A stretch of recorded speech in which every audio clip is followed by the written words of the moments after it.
नमस्कार दोस्तों। I hope आप सब अच्छे से रह रहे होंगे और अपनी जिम्मेदारियों को भलीभांति निभा रहे होंगे। दोस्तों आज हम लोग फाइलिंग सॉल्यूशन टेस्ट के बारे में पढ़ेंगे, जिसे फाइलिंग टेस्ट के नाम से भी जानते हैं। तो इस लेक्चर में हम लोग सारे कंसेप्ट को क्लियर करेंगे और सारी चीज़ों को हम लोग लॉजिकल वे में समझने की कोशिश करेंगे। तो हम लोग इस लेक्चर में क्या क्या सीखेंगे, हम लोग सीखने वाले हैं कि फाइलिंग सॉल्यूशन क्या होता है। आगे आप देखेंगे कि फाइलिंग सॉल्यूशन दो अलग अलग मिक्सचर का या फिर दो अलग अलग सॉल्यूशन का वो मिक्सचर होता है। सॉल्यूशन ए जिसे हम लोग कह सकते हैं और सॉल्यूशन बी जिसे हम लोग कह सकते हैं। तो दो अलग अलग सॉल्यूशन का वो मिक्सचर है, solution A and solution B. आगे देखेंगे कि सॉल्यूशन ए और सॉल्यूशन बी क्या होते हैं, कैसे बनाया जाता है। तो दूसरा सवाल हमारा रहेगा कि किस तरह से इसे बनाते हैं, क्या यूज है इस रिएजेंट का।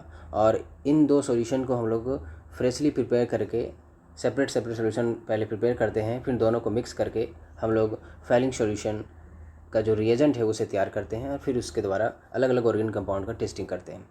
इसका मैकेनिज़्म क्या होता है, इस चीज़ को भी हम लोग समझने वाले हैं कि इस टेस्ट का मैकेनिज़्म क्या है, क्योंकि इसी मैकेनिज़्म को समझने के बाद आप इससे रिलेटेड जो सवाल आएंगे एग्ज़ाम में उनके जवाब आप दे पाएंगे। जैसे कि आपको कोई कंपाउंड दिया रहेगा, उसे उसमें आपको बताना रहेगा कि क्या ये फाइलिंग सॉल्यूशन टेस्ट देगा या नहीं देगा। तो इसके लिए आपको उसके मैकेनिज़्म का पता रहना बहुत ही ज़्यादा ज़रूरी हो जाता है। साथ ही साथ हम लोग देखेंगे कि इस टेस्ट के क्या क्या एक्सेप्शंस हैं। तो आइए हम लोग लेक्चर की शुरुआत करते हैं। तो दोस्तों फाइलिंग सॉल्यूशन के बारे में पढ़ने से पहले हम लोग आइए इसके फीचर्स को समझते हैं। फाइलिंग सॉल्यूशन हमारा एक माइल्ड ऑक्सीडाइजिंग एजेंट है। जिस प्रकार से हमारा टॉलेंस रिएजेंट एक माइल्ड ऑक्सीडाइजिंग एजेंट था, उसी प्रकार से हमारा फाइलिंग सॉल्यूशन भी माइल्ड ऑक्सीडाइजिंग एजेंट है। माइल्ड ऑक्सीडाइजिंग एजेंट कहने का मतलब हुआ कि ये अल्डिहाइड्स को करस्पॉन्डिंग एसिड में कन्वर्ट कर सकते हैं, लेकिन कीटोन के साथ में इनका रिएक्शन नहीं होता है, अर्थात ये कीटोन को एसिड में कन्वर्ट नहीं कर पाते हैं, क्योंकि इनकी जो स्ट्रेंथ है ऑक्सीडाइज करने की वो काफ़ी कम होती है। हालांकि अगर टॉलेंस रिएजेंट और फाइलिंग सॉल्यूशन में कंपैरिजन किया जाए तो टॉलेंस रिएजेंट एक अच्छा ऑक्सीडाइजिंग एजेंट माना जाता है in comparison to filing solution. तो सबसे पहला फीचर हम लोग ने देखा कि फाइलिंग सॉल्यूशन जो है वो सिर्फ अल्डिहाइड पर वर्क करेगा। माइल्ड ऑक्सीडाइजिंग एजेंट है, इसलिए अल्डिहाइड को एसिड में कन्वर्ट कर देगा। मतलब फाइलिंग सॉल्यूशन जो है बेसिकली हमें अल्डिहाइड का टेस्ट देने वाले हैं। मतलब अल्डिहाइड और कीटोन में डिस्टिंग्विश करना हो तो आसानी से हम लोग डिस्टिंग्विशन कर सकते हैं फाइलिंग सॉल्यूशन के द्वारा, क्योंकि अल्डिहाइड रिड्यूस हो जाएंगे एसिड में और कुछ कलर चेंजेस आएंगे जो कि आगे हम लोग देखेंगे, जिसके आधार पर हम लोग पहचान लेंगे कि हाँ जो दिया गया कंपाउंड था वो अल्डिहाइड था या कीटोन था। तो सबसे पहला फीचर हम लोग ने देखा कि फाइलिंग सॉल्यूशन एक माइल्ड ऑक्सीडाइजिंग एजेंट होता है और ये टॉलेंस रिएजेंट से थोड़ा वीकर ऑक्सीडाइजिंग एजेंट होता है, क्योंकि आप देखेंगे कि टॉलेंस रिएजेंट जो था सो वो बेंजल्डिहाइड को ऑक्सीडाइज कर देता था, लेकिन फाइलिंग सॉल्यूशन आप देखेंगे कि बेंजल्डिहाइड को ऑक्सीडाइज नहीं कर पाता है। क्यों नहीं कर पाता उस चीज़ को भी आगे आज इसी लेक्चर में हम लोग समझने की कोशिश करेंगे। तो नेक्स्ट हमारे पास क्या था कि जो फाइलिंग सॉल्यूशन है वो एरोमेटिक अल्डिहाइड और कीटोन्स को ऑक्सीडाइज नहीं कर पाता, और जिस वजह से फाइलिंग टेस्ट वो नहीं दे पाता। क्यों और कैसे, उस चीज़ों को आगे हम लोग देखने वाले हैं। उसके बाद दूसरा चीज़ हम लोग देखेंगे कि अल्फ़ा हाइड्रोक्सी कीटोन्स, मतलब कुछ ऐसे भी कीटोन्स हैं जो फाइलिंग टेस्ट को देते हैं, मतलब फाइलिंग सॉल्यूशन से उनका रिएक्शन हो जाता है, अर्थात फाइलिंग सॉल्यूशन उस अल्फ़ा हाइड्रोक्सी कीटोन को भी ऑक्सीडाइज करके उसमें कुछ केमिकल रिएक्शंस दिखाता है, मतलब पॉजिटिव टेस्ट देता है। क्यों देता है, कैसे देता है, उस चीज़ों को भी हम लोग आगे समझेंगे। और साथ ही साथ हम लोग कह सकते हैं कि टॉलेंस टेस्ट का यह सप्लीमेंट्री टेस्ट है। अगर टॉलेंस टेस्ट अगर पॉसिबल नहीं हो पा रहा है तो हम फाइलिंग सॉल्यूशन टेस्ट करके हम पता लगा सकते हैं कि अल्डिहाइड और कीटोन के बीच में किस तरह का आपको डिफ्रेंशिएशन पाना है। तो आइए हम लोग अब समझते हैं कि फाइलिंग सॉल्यूशन क्या होता है, कैसे उसको हम लोग प्रिपेयर कर सकते हैं। तो दोस्तों अभी जस्ट हम लोगों ने देखा कि जो कीटोन्स होते हैं वो फाइलिंग सॉल्यूशन टेस्ट नहीं देते हैं, उनका कलर ब्लू का ब्लू ही रहेगा। अगर उसमें हम लोग फाइलिंग सॉल्यूशन डालते हैं जो ओरिजिनली जो ब्लू कलर है फाइलिंग सॉल्यूशन का वो ब्लू ही रहेगा कीटोन में डालने पर, लेकिन अगर जैसे ही आप अल्डिहाइड में डालते हैं तो वो blue colour reddish brown colour में कन्वर्ट हो जाएगा, रेडिश ब्राउन कलर में कन्वर्ट हो जाएगा, जिससे पता चल जाएगा कि हमारा जो फाइलिंग सॉल्यूशन था वो किसी अल्डिहाइड से रिएक्ट किया होगा और रेडिश ब्राउन हमारा प्रेसिपिटेट बना होगा। किस तरह से आगे रेडिश ब्राउन प्रेसिपिटेट बनता है उस चीज़ को हम लोग देखने वाले हैं। तो आप ये ध्यान रखें, दिमाग में ये हमेशा रखें कि कीटोन्स जो होते हैं वह फाइलिंग सॉल्यूशन टेस्ट नहीं देते हैं, लेकिन अल्डिहाइड हमारा पॉजिटिव टेस्ट देते हैं अल्डिहाइड के साथ फाइलिंग सॉल्यूशन के साथ में। तो नेक्स्ट अब हम लोग देखते हैं कि फाइलिंग सॉल्यूशन को किस तरह से बना सकते हैं। तो फाइलिंग सॉल्यूशन हमारा जो है वो दो सॉल्यूशन का मिक्सचर है, solution A and solution B. Solution A को हम लोग बना किस तरह सकते हैं, तो सॉल्यूशन ए को बनाने के लिए हम लोग क्या करते हैं, कॉपर सल्फेट लेते हैं और उसे वाटर में डिजोल्व कर देते हैं। तो ये जो aqueous solution of copper sulphate है दैट इज कॉल्ड सॉल्यूशन ए।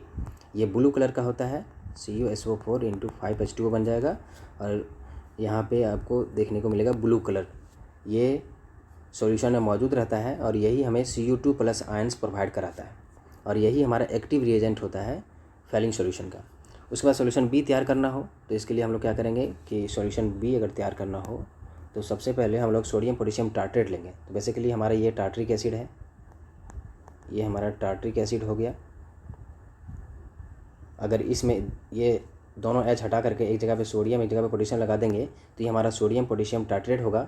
और इसको अगर किसी बेस में डिजोल्व कर दें तो ये हमारा जो सॉल्यूशन जो बन के तैयार होगा that is called solution B, या इसी को हम लोग रोसेल्स साल्ट के नाम से जानते हैं, रोसेल्स सॉल्ट के नाम से जानते हैं। तो ये रोसेल्स साल्ट और aqua solution of copper sulphate का जो मिक्सचर है उसी को ही हम लोग फैलिंग सॉल्यूशन कहते हैं।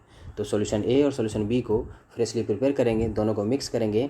दोनों को मिक्स करने के बाद हमारे पास क्या रिएक्शंस होती है उस चीज़ को हम लोग देखते हैं। तो सबसे पहले कॉपर सल्फेट NaOH से रिएक्ट करके कॉपर हाइड्रोक्साइड बनाता है और कॉपर हाइड्रोक्साइड फर्दर आपको कॉपर के ऑक्साइड यानी कि क्यूप्रिक ऑक्साइड देते हैं जो कि +2 ऑक्सीडेशन स्टेट में रहता है। और यह +2 ऑक्सीडेशन स्टेट वाला जो कॉपर है वह रोचेल साल्ट से कोऑर्डिनेटेड रहता है और यही हमारा फैलिंग सॉल्यूशन का एक कह सकते हैं रिएजेंट तैयार हो गया। ओवरऑल सॉल्यूशन ए और सॉल्यूशन बी को मिलाने के बाद इस तरह के हमारे पास फैलिंग सॉल्यूशन का रिएजेंट रहेगा। कॉपर 2+ एक्टिव रिएजेंट हमारे पास रहेगा और ये जो कम्प्लेक्स है वो कुछ हमारे पास इस तरह से दिखाई देगा। तो ये जो हमारा जो रिएजेंट है जैसे हम लोग फैलिंग सॉल्यूशन रिएजेंट भी कह सकते हैं, यही हमारा मेन जो कम्प्लेक्स है फैलिंग सॉल्यूशन का वो तैयार हो गया। जब सॉल्यूशन ए और सॉल्यूशन बी को मिलाया गया तो हमारा ये मेन जो रिएजेंट है वो तैयार हो गया और यही अल्डिहाइड को ऑक्सीडाइज करने का काम करेगा। तो बेसिकली ये जो हमारा जो कम्प्लेक्स है वो Cu2+ आयंस प्रोवाइड कराता है सॉल्यूशन में और इसी से Cu2+ से ही फर्दर हमारा जो रिएक्शन है आगे प्रोसीड होता है। तो आगे किस तरह से रिएक्शंस होगा उस चीज़ को हम लोग देखेंगे। तो दोस्तों ये हमारा फैलिंग सॉल्यूशन टेस्ट का मैकेनिज़्म है जिसमें हम लोग देखेंगे कि किस तरह से फैलिंग सॉल्यूशन अल्डिहाइड से जब रिएक्ट करेगा तो वह करस्पॉन्डिंग उसे एसिड में कन्वर्ट कर देगा। क्या क्या स्टेप्स इन्वॉल्व होते हैं, सबसे ज़रूरी स्टेप्स हमें ध्यानपूर्वक देखना है, उसी से सारे सवाल हमारे बनने वाले हैं आगे के। तो सबसे पहले हम लोगों ने कि एल्डिहाइड लिया है। एल्डिहाइड को जब हम लोग फैलिंग सॉल्यूशन में मिलाएंगे तो फैलिंग सॉल्यूशन में हमें बहुत सारा OH- आयंस मिलेगा क्योंकि वो बेसिक सॉल्यूशन में बनाया गया है। साथ ही साथ हमें Cu2+ आयंस मिलेगा, अभी हम लोगों ने देखा था कॉपर 2+ आयन का कॉम्प्लेक्स था हमारे पास। और साथ ही साथ चूँकि बेसिक सॉल्यूशन है तो हमारे पास OH- आयंस रहेंगे ही रहेंगे। तो OH- आयंस का काम होता है प्रोटॉन्स को एब्स्ट्रैक्ट करना। तो कहीं भी उसे एसिडिक प्रोटॉन दिखेंगे तो वह उसे एब्स्ट्रैक्ट कर लेगा। तो सबसे मोस्ट एसिडिक हमारे पास ये है अल्फा हाइड्रोजन। तो अल्फा हाइड्रोजन को एब्स्ट्रैक्ट करेगा जिसकी वजह से हमारे पास इनवैलिड का फॉर्मेशन कुछ इस तरह से देखने को मिलेगा। यहाँ पे आप देख सकते हैं कि चार्ज डेंसिटी काफ़ी सर्कुलेट हो रही है, यहाँ पे चार्ज डेंसिटी काफ़ी ज़्यादा है और मेटल को इलेक्ट्रॉन चाहिए होता है। ये Cu2+ है तो ये यहाँ पे इलेक्ट्रॉन चार्ज डेंसिटी है और ये प्लस चार्ज है और यहाँ पे नेगेटिव चार्ज है। तो इस वजह से क्या होगा, अट्रैक्शन होगा और Cu2+ को ये जो इनोलेट आयन है वो अपनी तरफ अट्रैक्ट करेगा और इस तरह से हमारे पास एक कोऑर्डिनेटेड इनोलेट का फॉर्मेशन देखने को मिलेगा। और जैसे ही ये इलेक्ट्रॉन आगे इधर पुश करेगा तो ये डबल बॉन्ड इसको एक इलेक्ट्रॉन दे देगा, जिस वजह से Cu+ हमें देखने को मिलेगा। अब हमारे पास फिर से OH- आयन है जो इस कार्बोनिल कार्बन पे अटैक करेगा और चूँकि ये इलेक्ट्रोफिलिक सेंटर यहाँ पे देखने को मिल रहा है, डेल्टा पॉजिटिव चार्ज है तो ये इस पर आसानी से अटैक कर लेगा और इस तरह का हमारे पास आगे फर्दर कंपाउंड देखने को मिलेगा। अब क्या होगा कि होमोलिटिक फ्यूजन होगा और एक इलेक्ट्रॉन ये कॉपर जो प्लस है वो एक इलेक्ट्रॉन आपस अपना लेकर के और एक इलेक्ट्रॉन कार्बन को दे करके इस तरह से चला जाएगा। और चूंकि इसके पास एक इलेक्ट्रॉन है अब ये क्या करेगा कि ये कॉपर 2+ को अपना एक इलेक्ट्रॉन दे देगा जिसकी वजह से कॉपर 2+ कॉपर प्लस में कन्वर्ट हो जाएगा। मतलब कॉपर का यहाँ पे रिडक्शन देखने को मिलेगा और एक इलेक्ट्रॉन देने के बाद इस पर पॉजिटिव चार्ज आएगा। ये पॉजिटिव चार्ज फिर H+ इस H को मतलब इस जो कार्बन की H+ है, कार्बन की जो प्लस चार्ज है उसको क्या करेगा, स्टेबलाइज करेगा और इस तरह से ओवरऑल आपको एक सॉल्ट देखने को मिलेगा, कार्बोक्सिलेट आयन देखने को मिलेगा। और ये फिर चूँकि हमारे पास वाटर है अवेलेबल तो वो फिर एसिड में कन्वर्ट हो जाएगा। तो ओवरऑल मैकेनिज्म में हमें ध्यानपूर्वक यही देखना है कि जो इनोलेट बन रहा है वो कितना ज़्यादा स्टेबल है, क्योंकि इसी की स्टेबिलिटी पर पूरे ओवरऑल रिएक्शन की जो मैकेनिज्म है या फिर रेट जो रिएक्शन की है वो डिपेंड करती है। तो जितना ज़्यादा स्टेबल होगा हमारे पास इनोलेट, उतना ज़्यादा हमारे पास रेट ऑफ रिएक्शन होगी। पहली बात ये होगी। दूसरी बात ये होगी कि जिस भी कंपाउंड में इनोलेट बनेगा मतलब वो फैलिंग सॉल्यूशन टेस्ट देने वाला है। इनोलेट नहीं बनेगा मतलब फैलिंग सॉल्यूशन टेस्ट नहीं देगा, क्योंकि आप देख सकते हैं कि इनोलेट पर ही सारी कहानी टिकी हुई है, सारा इनोलेट के फॉर्मेशन से ही आगे रिएक्शन बढ़ रहा है। इनोलेट नहीं बनेगा मतलब फैलिंग सॉल्यूशन टेस्ट नहीं होगा। चाहे वो कंपाउंड अल्डिहाइड ले लें हम स्टार्टिंग में, चाहे कीटोन ले लें, कोई भी ले लें अगर कंपाउंड, अगर वह इनोलेट बना रहा है और अगर उसे हम लोग फैलिंग सॉल्यूशन में डाल रहे हैं, दैट मीन्स कि वो उसके साथ रिएक्ट करके पॉजिटिव टेस्ट देने वाला है। तो मेन चीज़ हमें यहाँ पे देखनी थी कि इस पूरे मैकेनिज्म में हमें समझनी थी कि इनोलेट का फॉर्मेशन हो रहा है और उसकी स्टेबिलिटी जितनी ज़्यादा रहेगी रेट ऑफ रिएक्शन उतना फास्ट रहेगा। तो दोस्तों फैलिंग सॉल्यूशन में बेसिकली अगर ओवरऑल रिएक्शन मैकेनिज्म लिखा जाए तो हम लोग लिख सकते हैं कि कॉपर 2+ आयन और जो अल्कलाइन मीडियम है दोनों ने मिल करके ये जो अल्डिहाइड है उसे एसिड में कन्वर्ट कर दिया और जो Cu2+ आयन है वो Cu+ में क्यूपरस ऑक्साइड में कन्वर्ट हो गया।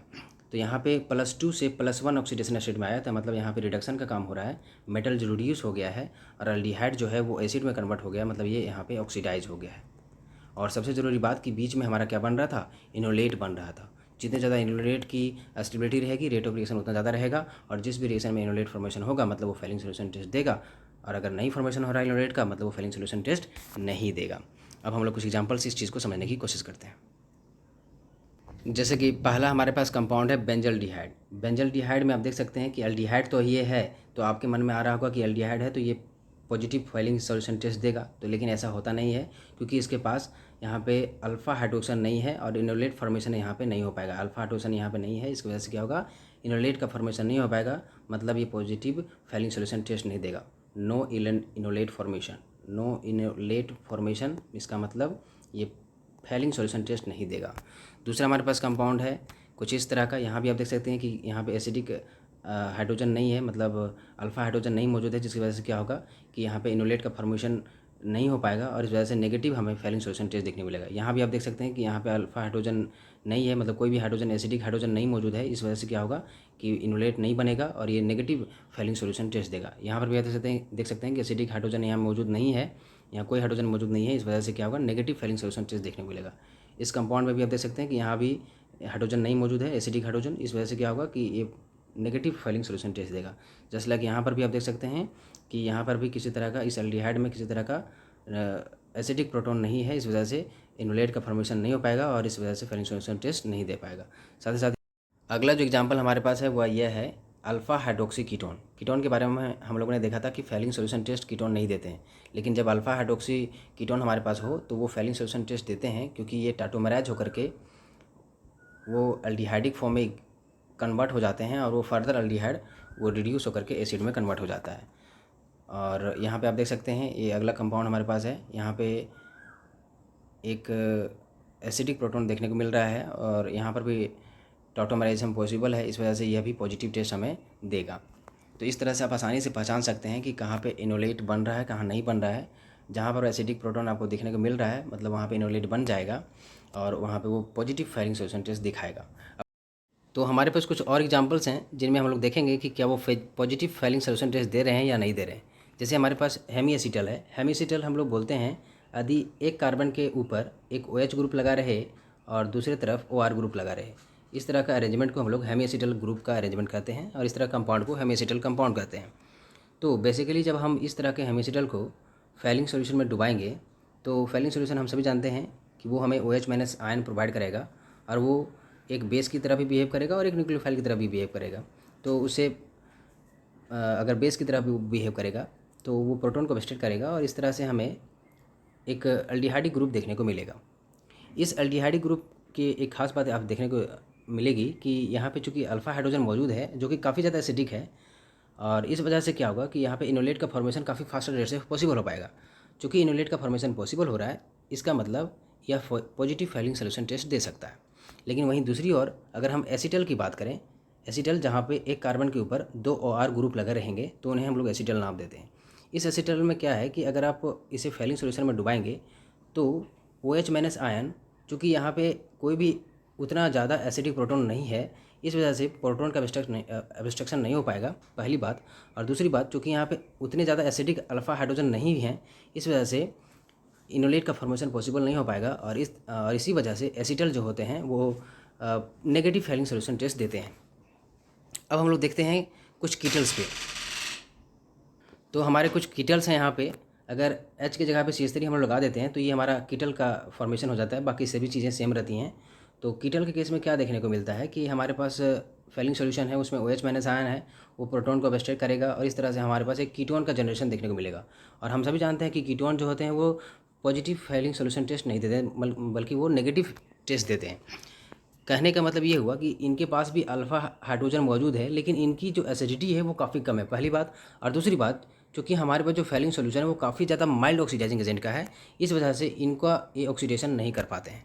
और यहाँ पे जो अल्फ़ा हाइड्रोजन मौजूद होने के बावजूद भी इनोलेट का फॉर्मेशन थोड़ी बहुत मात्रा में होगी, लेकिन चूँकि हमारे पास रिएजेंट ही वीक है, इस वजह से इनका ऑक्सीडेशन करना मुश्किल हो जाएगा। और इस वजह से कीटोन जो है, ये जो बन रहा है कीटोन हेमी कीटल से, उनका रिएक्शन इस फेलिंग सोल्यूशन से नहीं हो पाएगा और हमारा नेगेटिव टेस्ट देखने को मिलेगा, मतलब कोई कलर चेंजेस देखने को नहीं मिलेंगे। वहीं अगर कीटल की बात करें, जहाँ पे H के जगह पे, मतलब OH की जगह पे हम लोग OR लगा देते हैं, तो यहाँ पर भी उसी तरह का कंडीशन है कि चूँकि यहाँ अल्फ़ा हाइड्रोजन नहीं है, मतलब कोई एसिटिक प्रोटोन नहीं है, तो इस वजह से बेस उसको एब्स्ट्रैक्ट नहीं कर पाएगा और ना ही इनलेट का फॉर्मेशन देखने को मिल रहा है। दैट्स वाई कीटल भी होते हैं वो नेगेटिव टेस्ट देते हैं। अब इन्हीं चीज़ों का कंसेप्ट का इस्तेमाल करके हम लोग जो फेलिंग सोल्यूशन टेस्ट है उसको यूज करके हम लोग reducing sugar, non reducing sugar में डिफ्रेंशिएट कर सकते हैं। कैसे, उस चीज़ को देखते हैं हम लोग। तो जैसे एग्जाम में आपसे पूछा जा सकता है कि रिड्यूसिंग शुगर और नॉन रिड्यूसिंग शुगर में अगर आपको डिफ्रेंशिएशन करना हो with the help of Fehling solution, तो आप कैसे करेंगे। तो हम लोग सभी जानते हैं कि रिड्यूसिंग शुगर जितने भी हैं उनमें फ्री एल्डिहाइडिक ग्रुप पाए जाते हैं और साथ में कुछ कीटोनिक ग्रुप भी रहते हैं, जैसे कि D glucose, D mannose, D fructose, ये हमारे रिड्यूसिंग शुगर्स हैं।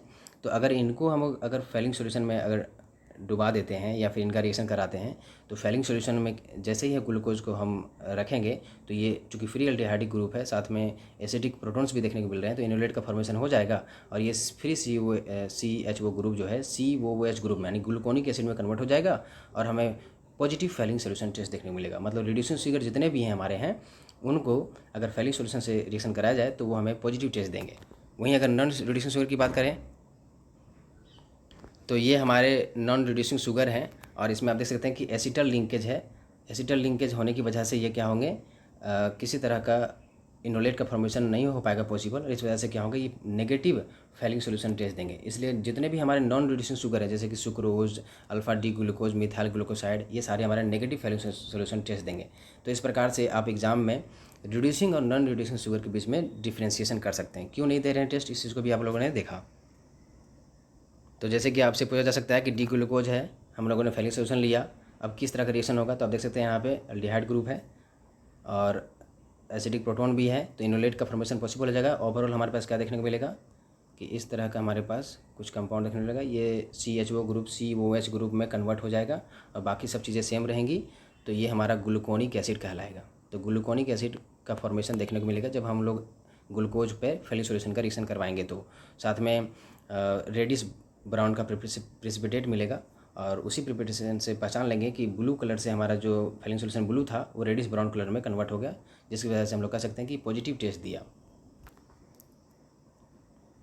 उसी प्रकार से अगर हमसे पूछा जाए कि एलिफैटिक और एरोमेटिक एल्डिहाइड्स में डिफ्रेंशिएशन करना हो तो किस तरह से कर पाएंगे with the help of Fehling solution. तो हमारे पास एक एरोमेटिक एल्डिहाइड है, आप देख सकते हैं एरोमेटिक एल्डिहाइड हैं। तो इनका अगर हम लोग फेलिंग सोल्यूशन से रिएक्शन कराएं तो ये किसी तरह का पॉजिटिव टेस्ट नहीं देते, बल्कि ये नेगेटिव टेस्ट देते हैं, क्योंकि यहाँ पे एसिडिक प्रोटॉन मौजूद है ही नहीं, जिसकी वजह से इनोलेट बनेगा ही नहीं और ये फेलिंग सोल्यूशन टेस्ट नहीं देंगे। जस्ट लाइक कुछ हमारे पास एलिफैटिक में भी कुछ ऐसे हैं जो एलिफैटिक हैं, लेकिन उनमें एसिडिक प्रोटॉन ना होने की वजह से वो नेगेटिव टेस्ट देते हैं। लेकिन जनरली जितने भी तरह के दूसरे एल्डिहाइड हैं जिनके पास अल्फ़ा हाइड्रोजन मौजूद होता है, जैसे कि कोई भी एग्जाम्पल ले लें जिनमें अल्फ़ा हाइड्रोजन मौजूद हो, जैसे कि इसमें अल्फ़ा हाइड्रोजन मौजूद है, तो ये क्या होगा, आसानी से क्या होंगे कि ऑक्सीडाइज हो जाएंगे और एसिड में कन्वर्ट हो जाएंगे। तो दोस्तों ओवरऑल हम लोगों ने देखा कि फेलिंग सॉल्यूशन टेस्ट में कोई भी एल्डिहाइड जब फेलिंग सॉल्यूशन के रीजन से रिएक्ट करेगा, यानी कॉपर 2+ आयन और एक बेसिक मीडियम रहेगा, तो वो एसिड में कन्वर्ट हो जाता है। साथ में हमें कुप्रस ऑक्साइड देखने को मिलता है जो कि ब्राउन प्रिसिपिटेट होता है। तो एक ब्लू कलर से हमें ब्राउन कलर का प्रिसिपिटेशन देखने मिलता है, जिससे हम लोग कंफर्म कर लेते हैं कि हाँ ज़रूर अल्डिहाइड है, जिस वजह से ब्राउन प्रिसिपिटेट हमें मिला है। कीटोन रहता तो इस तरह का रिएक्शन हमें देखने को नहीं मिलता। हालांकि कुछ कीटोन के बारे में हम लोगों ने देखा कि अल्फ़ा हाइड्रोक्सी जितने भी हमारे कीटोन्स हैं वो पॉजिटिव टेस्ट देते थे टोलेंस रीजन के साथ भी देते थे, और साथ साथ हमारा फेलिंग सॉल्यूशन के साथ भी वो देते हैं। तो ये हमारे पूरे फेलिंग सॉल्यूशन का सार रहा। आई होप आपको क्वेश्चंस आप बना लेंगे आसानी से, और सारे एक्सेप्शंस को लॉजिकली आपने समझा कि क्यों कैसे हो रहा है। अगर यह वीडियो आपको हेल्पफुल लगा हो तो लाइक करें, कमेंट करें, शेयर करें एंड सब्सक्राइब करें। Thank you.